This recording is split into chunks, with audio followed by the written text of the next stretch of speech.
ఎప్పటికప్పుడు తాజా వార్తలను అందిస్తున్న ఏపీ పవర్ న్యూస్ కు స్వాగతం. అనితమ్మపై అంతులేని అభిమానం. సముద్ర గర్భంలో హోంమంత్రికి జన్మదిన శుభాకాంక్షలు. రాష్ట్ర హోంమంత్రి వంగలపూడి అనితపై తనకున్న అంతులేని అభిమానాన్ని చాటుకుంటూ తెలుగుదేశం పార్టీ యువ నాయకుడు వాసుపల్లి అడవిరాజు మరోసారి వార్తల్లో నిలిచారు. ప్రతి ఏటా తన అభిమాన నాయకురాలి పుట్టినరోజున వినూత్నంగా శుభాకాంక్షలు తెలపడం అలవాటుగా చేసుకున్న ఆయన ఈ ఏడాది ఏకంగా సముద్ర గర్భాన్ని వేదికగా చేసుకున్నారు. విశాఖపట్నం తీరంలో సాగర జలాల అడుగు భాగంలో స్కూబా డైవింగ్ చేస్తూ మంత్రి అనిత చిత్రపటాన్ని ప్రదర్శించి అడవిరాజు తనదైన శైలిలో బర్త్డే విషెస్ తెలియజేశారు.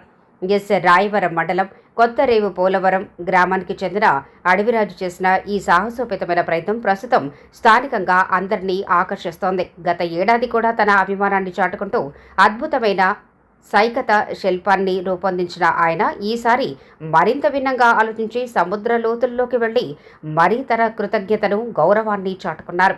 మంత్రి అనితపై ఆయన చూపిస్తున్న ఈ విలక్షణమైన అభిమానం సోషల్ మీడియాలో కూడా వైరల్ అవుతోంది.